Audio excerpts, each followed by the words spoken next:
మొత్తానికి జగన్ వరకు అయితే తీసుకొచ్చేశారు.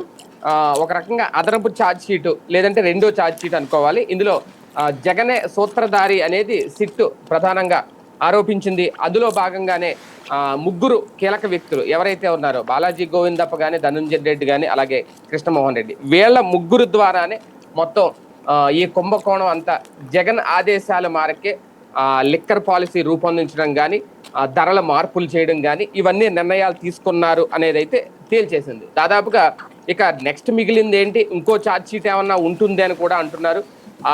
ఈ లోపలే జగన్మోహన్ రెడ్డిని అరెస్ట్ చేస్తారా, రిమాండ్లోకి తీసుకొని విచారించడానికి అనుమతి తీసుకుంటారా? సూత్రధారి జగనే అని డిసైడ్ చేసాడు. అరెస్ట్ చేయడానికి సంబంధించి బలమైన ఆధారాలే సిట్ సేకరించి రెండో ఛార్జ్ షీట్లో, అదనపు ఛార్జ్ షీట్లో ఆయన పేరు నమోదు చేసిందా? ఇదే అంశం మీద చర్చించే ప్రయత్నం చేద్దాం. సార్, ఒక రకంగా ముందు నుంచి జగన్ వరకు వస్తుంది అంతిమ లబ్ధిదారు లేదంటే సూత్రధారి, కీలక పాత్రధారి ఆయనే అని ప్రచారం జరగడం వేరు. ఇప్పుడు అఫీషియల్ గా ఛార్జ్ షీట్ లో, అభియోగ పత్రంలో వాళ్ళు దాఖలు చేయడం వేరు. అంటే ఒక రకంగా ఇక జగన్ వరకు వచ్చింది, ఇంకా రేపో మాప అరెస్ట్ కి ఇది ఒక సంకేతం అని అనాలా? అసలు అనుబంధ ఛార్జ్ షీట్ లో ఏం పెట్టారు? కొండని తవ్వి ఎలకన పెట్టారు. అక్కడ అంత మించి ఏం కనిపించట్లేదు. అందులో ఏముందని, అందులో ఇదివరకు ఈ లేట్ స్టేట్మెంట్ ఇచ్చారు, అవి తప్పించి జగన్ ఇందులో అదనంగా చేర్చింది ఏంటి? అజయ్ కల్లాం వీళ్ళ పేర్లు సిఫార్సు చేశాడు, జగన్ ఒప్పుకున్నాడు. అజయ్ కల్లాం ప్రభుత్వ అడ్వైజరు. అప్పుడు ఎవరెవరు ఏ పొజిషన్స్లో పనికి వస్తారన్నట్టు అతను సజెస్ట్ చేస్తాడు, ఓకే చేస్తాడు ప్రభుత్వం. అది చట్టబద్ధమే కదా, అదేమన్నా చట్ట విరుద్ధంగా దొంగచాటుగా జరుగుద్దా? రెండోది వాళ్ళ ద్వారా సంపాదించారు అన్నటువంటిది. వాళ్ళు కాదు, విధాన నిర్ణయం మళ్ళీ జగనే తీసుకున్నాడని చెప్తారు. జగనే విధాన నిర్ణయం తీసుకున్నాడు, ఏముంది ఆ విధాన నిర్ణయం వల్ల లోపమే ఉంది? హీ హ్యావ్ దట్ రైట్ కదా, అతనికి అధికారం ఉంది కదా. ఛార్జ్ షీట్ ఇట్ సెల్ఫ్ అసలు ఇన్వెస్టిగేషన్లోనే అతిపెద్ద ఫెయిల్యూర్ ఛార్జ్ షీట్కి సంబంధించినటువంటి పరిణామక్రమం. ఏమంటున్నారు? విధాన నిర్ణయం వలన లోపం జరిగింది అన్నటువంటిది. నువ్వు ఎప్పుడైనా సరే కుంభకోణాలకు సంబంధించి విధాన నిర్ణయానికి విరుద్ధంగా జరగాలి. అంటే విధాన నిర్ణయం అనేది క్యాబినెట్ తీసుకుంటుంది, క్యాబినెట్లో ముఖ్యమంత్రి మాటే చెల్లుబాటు అవుతుంది. విధాన నిర్ణయం తీసుకున్నప్పుడు క్యాబినెట్ ఏమైనా విభేదించిందా? ఎవరూ విభేదించలేదు. విభేదించి క్యాబినెట్లో మెజారిటీ మంత్రులు కనుక దాన్ని విభేదించి లేదా డిసెంట్ రాసి అయినా కూడా ప్రభుత్వం అమలు చేసే అధికారం ఉంటుంది ఆటోమేటిక్గా ముఖ్యమంత్రికి. కానీ అసలు ప్రాంతీయ పార్టీలు అట్లా డిసెంట్ ఎవడన్నా పెడతాడా? ఏ మంత్రి అయినా పెట్టాడా? లేదు. ఇంకప్పుడు లోపం ఎక్కడుంది? క్యాబినెట్ నిర్ణయం తీసుకుంది. అది క్యాబినెట్ నిర్ణయం వలన నష్టం ఏమన్నా జరిగి ఉండాలి. కుంభకోణం అంటే ఏంటి నష్టం? ప్రభుత్వానికి వచ్చే ఆదాయం భంగపడి ప్రైవేటు వాడి చేతికి వెళ్ళాలి. ఇక్కడ ఏం జరిగింది? అక్కడ ఇందులో ప్రైవేట్ వాడి చేతికి పోలేదుగా, ప్రభుత్వం చేతికి డబ్బులు వచ్చినాయి. అంతకుముందు ఉన్నటువంటి ప్రభుత్వం సంపాదించిన డబ్బుల కంటే 7,000 కోట్లు అదనంగా సంపాదించింది ఈ ప్రభుత్వం. ఫ్రమ్ ద బిగినింగ్ చూసుకున్నప్పుడు తెలుగుదేశం అధికారంలోకి వచ్చే నాటికి 11,000 కోట్ల రూపాయలు ఆదాయం ఉండేది. దాంట్లో ఆ తర్వాత 12,000, 13,000, 14,000, 15,000, లాస్ట్ ఇయర్ 17,000 కోట్లు సంపాదించింది తెలుగుదేశం ప్రభుత్వం. బెల్ట్ షాపులు, పర్మిట్ రూములు, ప్రభుత్వ మద్యం దుకాణాలు లేవు, ఇప్పుడు ప్రైవేట్ మద్యం దుకాణాలు, తర్వాత బార్ల ద్వారా ఆ రోజున 17,000 కోట్లు హయ్యెస్ట్ సంపాదించింది. ఈ ప్రభుత్వం వచ్చాక వీళ్ళు తీసుకున్న విధాన నిర్ణయం వల్ల ఈ 17,000 ఏ 10,000కో పడిపోయి ఈ 7,000 రూపాయలు వ్యక్తుల చేతుల్లోకి వెళ్తే ఖచ్చితంగా అది కుంభకోణం అంటారు, విధానపరమైనటువంటి నిర్ణయ లోపం అయితే కనుక. కానీ విధానపరమైనటువంటి నిర్ణయంలో ఏమైంది?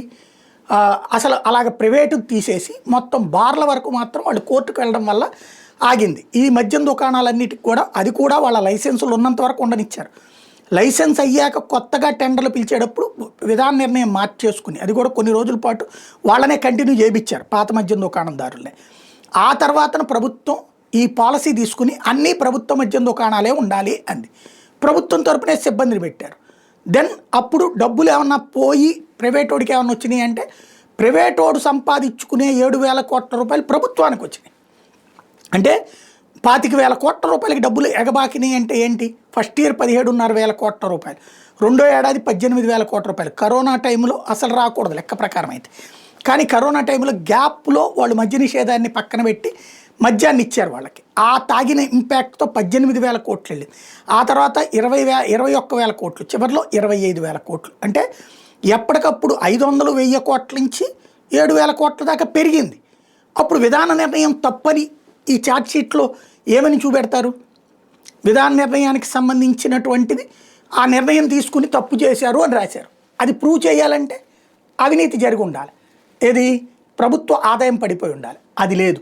కాబట్టి అది ఓ రకంగా చెప్పాలంటే టాక్టికల్ ఫెయిల్యూర్ ఆ పాయింట్లో. మూడోది వచ్చేటప్పటికి వీళ్ళు రైట్ చేస్తున్నటువంటి పాయింట్ ఏంటి, వాళ్ళు ఎవరో బాలాజీ గోవిందప్ప తినేశాడు భారతీ సిమెంట్స్ ఆయన అని. ఇప్పుడు ఈ ఛార్జ్ షీట్ చూశాక నోటితో నవ్వాలో దేంతో నవ్వాలో అర్థం కావట్లేదు. ఎందుకంటే ఆయన అంటే ఈ 3 ఏళ్లలో సంపాదించింది ఒకసారి 1,10,00,000 పెట్టి కొనుక్కున్నాడు ఒక ఆస్తి, ఇంకోటి 60 లక్షలు, ఇంకోటి 30 లక్షలు, ఇట్లా ఉన్నాయి ఆయన సంపాదించుకున్న ఆస్తులు. అతను భారతీ సిమెంట్స్కి సంబంధించిన హెడ్ పొజిషన్లో ఉన్నటువంటి వ్యక్తి. ఏ స్థాయిలో ఉంటుంది అతనికి సంబంధించినటువంటి లేదా ఇంకోటి అతని ఆదాయపరంగా కూడా మంచి వెల్ సెటిల్డ్ ఫ్యామిలీ. అట్లాంటి మనిషి ఈడ్చిపెడితే 1,5 కోట్ల రూపాయల ప్రాపర్టీస్ కొంటే అది మద్యం ద్వారానే అని రాసేశారు. ఎలా కన్ఫర్మ్ చేస్తారు అది మద్యం ద్వారానే అని?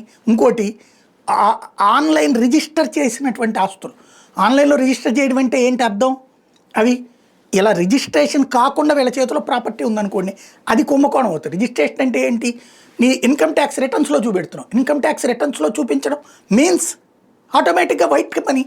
దాంట్లో తేడా వస్తే ఇన్కమ్ ట్యాక్స్ అడిగేది కదా అప్పుడు, అంటే ఆటోమేటిక్. అట్లాగే అతని పేరేంటి, ఏది ధనుంజయ రెడ్డిది వచ్చి 3 ఆస్తులు కొన్నాడట, మొత్తం ఈడ్చిపెడితే అంతా ₹1,00,00,000 లేదు అయింది.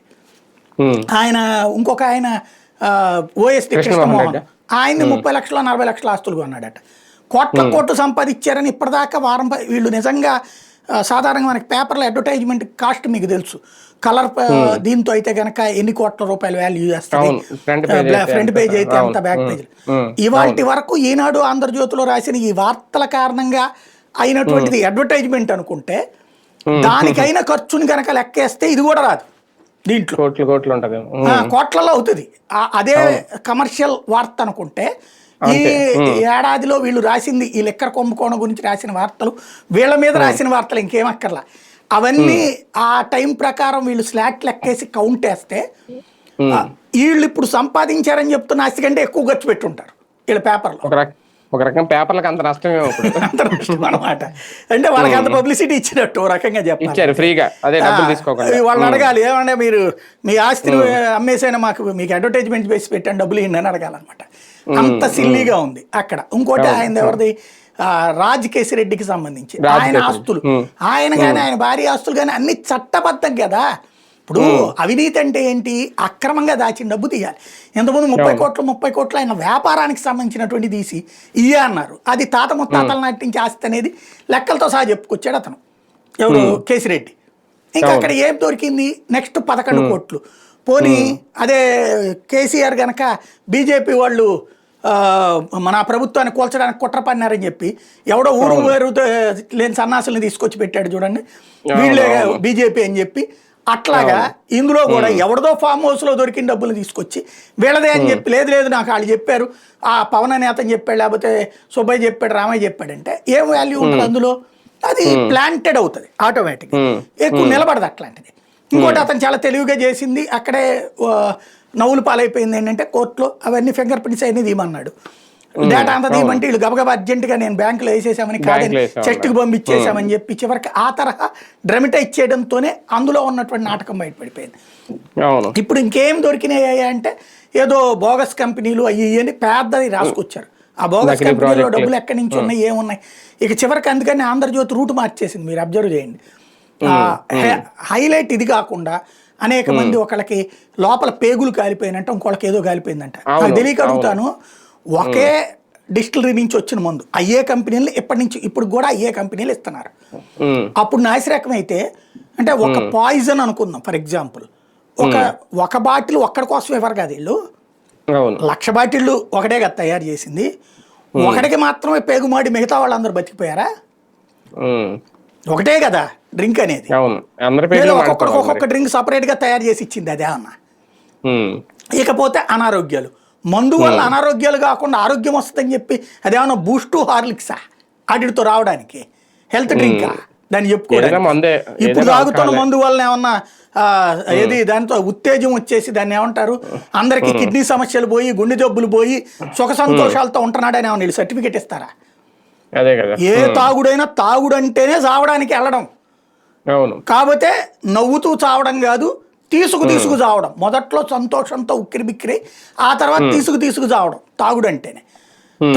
చచ్చిన వాళ్ళందరిది పెట్టి, లేకపోతే అనారోగ్యం పాలైన వాళ్ళందరిది పెట్టి, వీళ్ళందరూ జగన్ మందు వల్లనే పెట్టారంటే అంతకుముందు చచ్చిపోయిన వాళ్ళు చంద్రబాబు టైంలో వాళ్ళందరూ చంద్రబాబు వాళ్ళు చచ్చిపోయినట్టు ఇప్పుడు చచ్చిపోతున్న వాళ్ళు చంద్రబాబు వాళ్ళు చచ్చిపోతున్నట్టే. తాగడం అలవాటు ఉంటే కిడ్నీలు పోతాయా, లేకపోతే లివర్ పోతుందా, ఏది పోతుందో తెలియదు. ఇంకోటి డిస్టిలరీలు తప్పు అయితే అది ప్రూవ్ చేయలేకపోయారే ఈ ఛార్జ్ షీట్లో కూడా. డిస్టిలరీలు వీళ్ళు వచ్చాక 6 నెలల పాటు అదే డిస్టిలరీలు బంద్ ఇచ్చినాయి. వాటి మీద రైడ్ చేయాలి కదా. ఇప్పుడు తిరుపతి లడ్డు గురించిన దాంట్లో సుప్రీంకోర్టు ఏమంది, మీరు ఏమైనా టెస్ట్ చేశారా లడ్డూని అని అడిగింది. ఇప్పుడు పట్టుకున్నారంటే ఇప్పుడు మీరు పాత అయ్యని 5 ఏళ్ల నుంచి అని ఎట్ట చెప్తారని అడిగిందా లేదా బేసిక్. అట్లాగే వీళ్ళు వచ్చాక ఇమ్మీడియట్గా ఏం చేయాలి, అదేదో దాని పేరేంటి, మన కేబుల్కి సంబంధించింది ఉంది కదా, ఫైబర్ నెట్, వెంటనే పరిగెత్తుకెళ్ళి ఆఫీసులు మూసేశారు, సీజ్ చేసేశారు. అక్కడేదో జరిగిపోయింది, ఇక్కడేదో జరిగిపోయిందని అసలు ఏ స్థాయిలో ప్రచారం చేశారు. దాంట్లో అట్ట అయిపోయింది, దీంట్లో ఎట్ట అయిపోయిందని.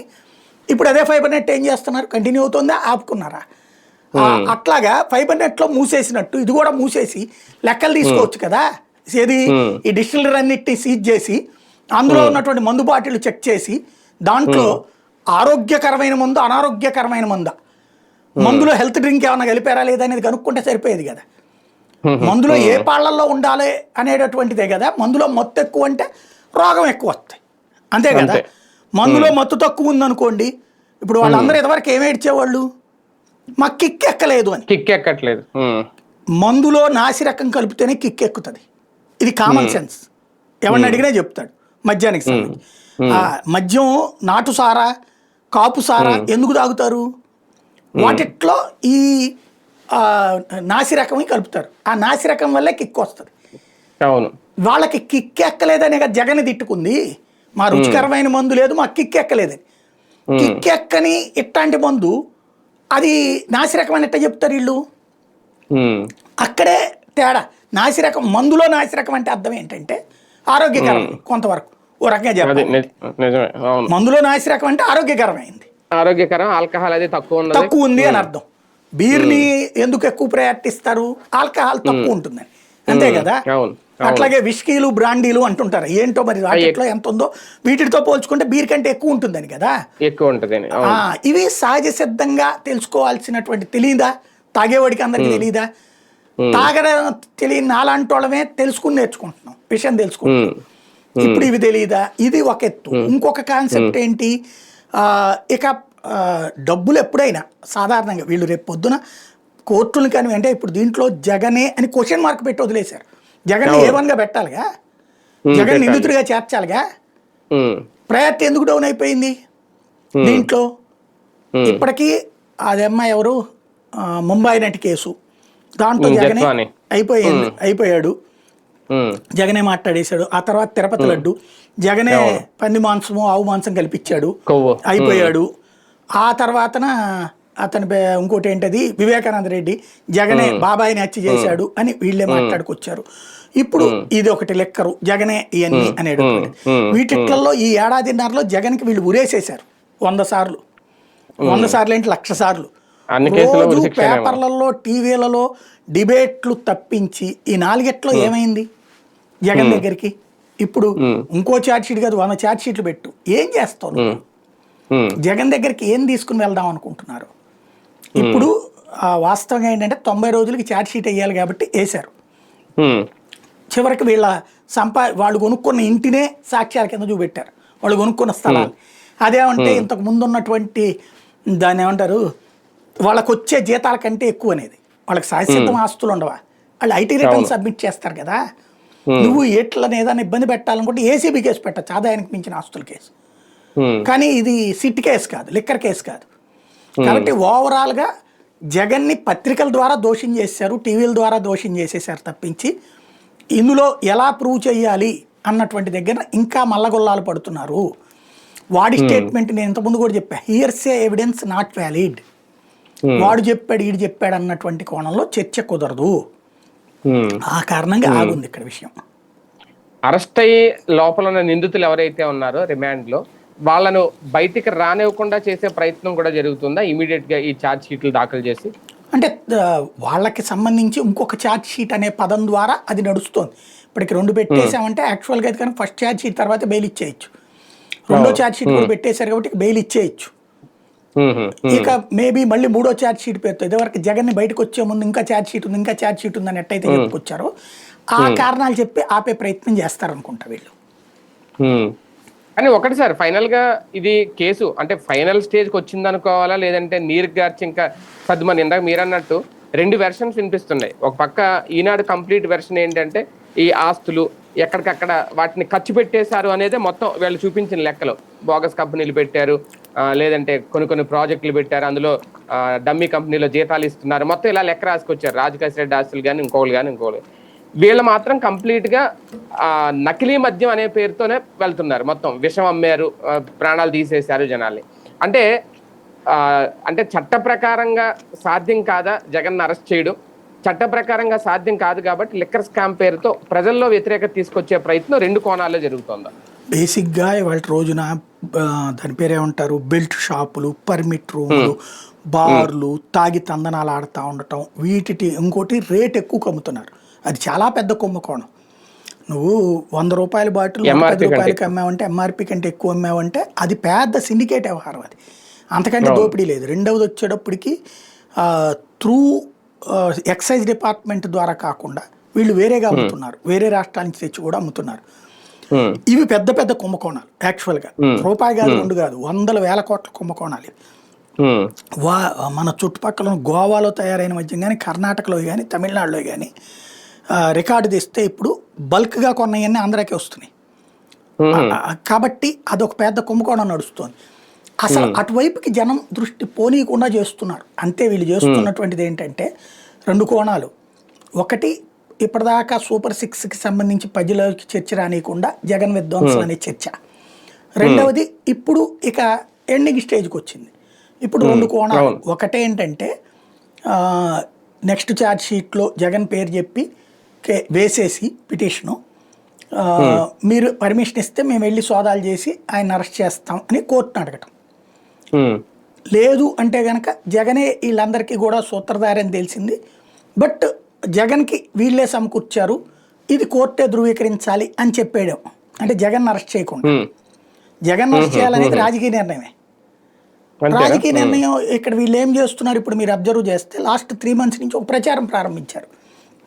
ఈవెన్ వాళ్ళు డిబేట్లో కూడా అదే మాట్లాడుతున్నారు అనమాట. కేంద్రం కాపాడుతుంది జగన్ని, కేంద్రం అరెస్ట్ చేయనియట్లేదు. కేంద్రానికి ఏం సంబంధం? అది చంద్రబాబుని అరెస్ట్ చేసినప్పుడు కేంద్రం చేయించిందా? నువ్వే కదా చేసింది ఇక్కడ. ఇప్పుడైనా అంతే. జగన్ అరెస్ట్ చేసే ఇక్కడ కేసు పెట్టింది పోలీస్ డిపార్ట్మెంట్. వెంటనే సిబిఐ ఈడీ ఎందుకు జోక్యం చేసుకోలేదు? చంద్రబాబు విషయంలో కూడా సిబిఐ ఈడీ జోక్యం చేసుకోలేదే. చంద్రబాబుని అరెస్ట్ చేయలేదే ఈడీ స్కిల్ కేసులో ఇన్వాల్వ్ అయ్యింది. ఇప్పుడు జగన్ కేసులో కూడా ఈడీ అడిగింది డాక్యుమెంట్స్ ఇవ్వండి అని చెప్పేసి, ఆ 11 కోట్ల డబ్బులు ఇవ్వమని చెప్పి. అది చూసుకుంటుంది, అది దాని ఫాలో అప్. కానీ జగన్ దగ్గరికి పోదు, అది చంద్రబాబు దగ్గరికి కూడా పోలేదు. అది ఇక్కడ బేసిక్గా ఒకటే, అంటే సింపుల్ లాజిక్. జగన్ నీతివంతుడు, డబ్బులు తినడు అని మనం సర్టిఫికేట్ ఇవ్వద్దు. నేనైతే ఇవ్వను. ఎవరైనా సరే రాజకీయ నాయకుడు అంటే పంచుతున్నాడు లక్షల కోట్ల రూపాయలు అని చెప్పను, కానీ 100 కోట్లు పంచుతున్నారు. 100 కోట్లు పంచుతున్నారంటే ఇంట్లో ప్రింటింగ్ వేయరు కదా, అక్రమ మార్గంలో సంపాదించాల్సిందే. అక్రమ మార్గం ఇక దాంట్లో నీతి ఎడసొచ్చింది, ఎదురోడి చెప్పడానికి నీతి ఒకటి. నెంబర్ 2 వచ్చేటప్పటికి జగన్ నిజంగానే అట్లాగా తిని ఉంటాడు, తినకుండా ఎందుకు ఉంటాడు? అయితే ఒకప్పుడు అతను అనుభవించాడు సిబిఐ ఈడీ కేసు. తన సంస్థలో పెట్టిన పెట్టుబడులే ఇష్యూ అయినప్పుడు కనబడేటట్టు చేస్తాడా నేరం? చెయ్యాలనుకుంటే ఇలా దొరికేటట్టు చేస్తాడా? ఆటోమేటిక్గా జాగ్రత్తలు తీసుకుని ఉంటాడు కదా. ఇప్పుడు ఆ జాగ్రత్తలే వీళ్ళకి వల్ల కావట్లా. ఏం చేయాలి? వాస్తవంగా చెప్పాలంటే చెవిరెడ్డి భాస్కర్ రెడ్డి ప్రమాణాలు, అతను దేవుడి మీద చాలా భక్తిపడు. ఈవెన్ ఆ చేతులకి ఉంగరాలు ఉంటాయి దేవుడి. ప్రతి నిమిషం అన్నం తినేటప్పుడు కూడా ఇట్లా దండం పెట్టుకోకుండా ఉండడు. అతను ప్రమాణం చేసి చెప్తున్నాడు వాళ్ళ భార్య పిల్లల మీద, నాకు మద్యం అలవాట్లేదు, మద్యం కుంభకోణం నేను చెయ్యను అన్నటువంటిది. మామూలుగా అయితే రాజకీయ నాయకుడు ప్రమాణాలు నేను నమ్మను, ఆ విషయంలో నమ్ముతాను. ఎందుకంటే అతను ఉడా చైర్మన్గా చేసినప్పుడు చూశాను నేను అతన్ని. ప్లస్ మద్యం పంచేదాన్ని ఒప్పుకోడు కూడా. అతను మద్యం వ్యాపారం అతను చేయలే, వైన్ షాపుల బిజినెస్ కూడా. కాబట్టి అట్లాంటి వాళ్ళని లాగేసి ఇప్పుడు మిథున్ రెడ్డి వాళ్ళది లిక్కర్ బిజినెస్లో వద్దనే క్యారెక్టర్ వాళ్ళది కూడా ఒరిజినల్గా చెప్పాలంటే. ఎందుకంటే వేరే కాంట్రాక్టులు తింటారు లేకపోతే వేరే చేసుకుంటారు అనేది వాళ్ళు వ్యక్తిగతంగా చేసేటటువంటి ఉండొచ్చును. నేను అది లేదు వాళ్ళు సచ్చీలరు అని చెప్పను, వాళ్ళ బిజినెస్లు ఉన్నాయి కాబట్టి ఇదేం చేయరు అన్నటువంటి.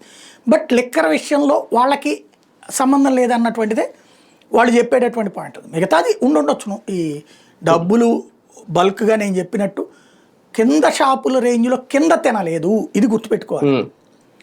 డిస్టిలరీస్ రేంజ్లోనే తిన్నారు. ఇప్పుడు జరుగుతోంది డిస్టిలరీస్ రేంజ్లో దగ్గర నుంచి కింద ఉన్న బెల్ట్ షాప్ దాకా జరుగుతుంది. ఇప్పుడు ఎక్కడ మిస్ అయినాయి పాయింట్. కానీ ఈ ఛార్జ్ షీట్ లో ప్రధానంగా వీళ్ళ ముగ్గురు మీదే ప్రధాన అభియోగాలు, ధనంజయ రెడ్డి గాని, కృష్ణమోహన్ రెడ్డి గాని, బాలాజీ గోవిందప్ప గాని. వీళ్లే మొత్తం ముడుపులు తీసుకున్నారు, భారీగా ఆస్తులు కొన్నారు అనేది.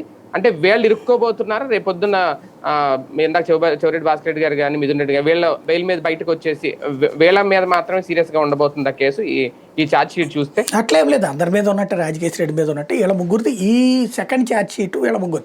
మిగతా వాళ్ళు 9 మంది ఫస్ట్ దాంట్లో మెన్షన్ చేసేసారు కాబట్టి వీళ్ళ ముగ్గురు కోసం ఇదనమాట. అందుకని అయితే ఇందులో వీళ్ళు సీజ్ చేసాం భారీగా అని చెప్పింది కాస్త నేను చెప్పినట్టు ఇంత సిల్లీగా ఉంది. 1 కోటి రూపాయలు, 3 కోట్లు, 30 లక్షల రూపాయల ఇల్లు అంటే అది అసలు ఏ లెక్కల్లో చూపెడతారు బేసిక్గా. ఇవాళ రోజున ఒక ఇసుక దవ్వే వాడి దగ్గర నెలకు వచ్చేస్తున్నాయి 30 లక్షల రూపాయలు ఈజీగా. మద్యంలో సిండికేట్ వాళ్ళు అయితే కోట్లు తినేస్తున్నారు, అది అసలు కౌంట్లోకే రాదు ఓ రకంగా చెప్పాలంటే. ఇంకోటి సీఎం ఓఎస్డి, సీఎం పిఏ లాంటి వాళ్ళు అంటే ఏ స్థాయిలో ఉంటాయి వాళ్ళకి పరిచయాలు, పలుకుబళ్ళు. ఈ ఆఫ్టర్ ఆల్ ఓ రకంగా చెప్పాలంటే. కాబట్టి ఇక్కడ దాన్ని ఏమంటారంటే భారీ సినిమా చూపించి 70 mm స్టీరియోఫోనిక్ కథలు చూపించి చివరికి మన దూరదర్శన్లో పాచిపోయినటువంటి అడ్వర్టైజ్మెంట్ వేసినట్టు ఉందన్నమాట. అది ఏదో ఉందని చెప్పి చివరికి ఏది లేదని తేల్చడం. అది కానీ ఒక బలమైన ఆధారాలతో ఏదో రకంగా జగన్ అరెస్ట్ చేసే ప్రయత్నం అని ఈ కేసులో జరుగుద్దా? ఈ కేసులో నేను అనుకోవడం అయితే చంద్రబాబు గారు మొన్న క్యాబినెట్లో అన్నారు మాట్లాడద్దన్నారు అనగానే అంతకుముందు ఎందుకు మాట్లాడలేదన్నారు, మొన్నటిసారి ఎందుకు మాట్లాడుతున్నారు అన్నారు. అప్పుడే డౌట్ వచ్చింది. ఆయనకి అవగాహన ఉంటుంది కదా, సుదీర్ఘకాలం చేసి ఉన్నారు, ప్లస్ డిపార్ట్మెంట్ ఫీడ్బ్యాక్ ఉంటుంది కదా. ఇక్కడ దీంట్లో నేను చెప్పినట్టు వెరీ సింపుల్, జగన్ని లోపలేసేయగలిగినటువంటి ఆధారాల్ని సమకూర్చుకుని తీసుకెళ్లి గవర్నర్ను ఒప్పించాలి. అదేంటి చంద్రబాబుకు మరి గవర్నర్ పర్మిషన్ తీసుకోలేదు కదా అని వెంటనే వస్తుంది. స్కిల్ డెవలప్మెంట్ కేసు జరిగిన కుంభకోణం టైము ఆ చట్టం రాకముందుది. గవర్నర్ పర్మిషన్ తీసుకోవాలి అన్నటువంటి అంటే అధీకృత అథారిటీ అని ఉందన్నమాట అక్కడ. ఆ అథారిటీ అనుమతి తీసుకోవాలన్న చట్టం రాకముందు జరిగిన కుంభకోణం అది. ఆ రోజు సుప్రీంకోర్టులో కూడా వాదించింది అదే కదా రాష్ట్ర ప్రభుత్వం. ఆ తర్వాత జగన్ సీఎం అయింది కానీ చంద్రబాబు గారు ఆ తర్వాత కేసుల్లో అయితే బాబు గారిని కూడా ఏం చేయలేకపోయారు, అందుకని ముందస్తు బెయిల్స్ వచ్చేసినాయి. ఇప్పుడు జగన్ విషయంలోనైనా అదే అవుతుంది. ఇక్కడ కావాల్సింది ఆధారాలు సమకూర్చడం. ఇప్పుడు వీళ్ళు నాకు అర్థమవుతున్నంత వరకు ఏంటంటే 2 కోణాలు. ఒకటి, కోర్టుని అడుగుతారు అంతే, చంద్రబాబు గారు తెగించి నిర్ణయం తీసుకుని లోపల వేసేయంటే వేసేస్తారు వీళ్ళు, కానీ తొందరగా బెయిల్ వచ్చేస్తుంది, అంటే రాజకీయంగా ఎదురయ్యే ఇబ్బందులు కూడా దృష్టిలో పెట్టుకునే జాప్యం అవుతున్నారు. రెండవది ఏంటంటే అంటే మన చేతికి మట్టి అంటుకోకుండా అయితే కోర్టు లేకపోతే కేంద్ర ప్రభుత్వం ద్వారా చేయాలన్న ప్రయత్నం చేస్తున్నారు. అది ప్రయత్నం అయితే జరుగుతోంది, అవుతారా లేదని తెలియదు, అరెస్ట్ అవుతారు. రైట్, చూద్దాం. మొత్తానికి లిక్కర్ స్కామ్ వ్యవహారానికి సంబంధించి అనుబంధ ఛార్జ్ షీట్ అయితే దాఖలు చేశారు, అదనం ఛార్జ్ షీట్. ఇంకా ఇందులో నెక్స్ట్ ఇంకా మరో ఛార్జ్ షీట్ కూడా ఉండే అవకాశం ఉంది అనేది. ఈ లోపల జగన్ అరెస్ట్ ఉంటుందా లేదా అనేది అయితే ఒక ఉత్కంఠ. ఆ ఉత్కంఠకు తెరదించుతారా, రాజకీయ కోణంలో ఆలోచిస్తారా, రాజకీయంగానే అరెస్ట్ చేస్తారా, ఏం జరుగుద్ది జగన్ విషయంలో వేచి చూద్దాం.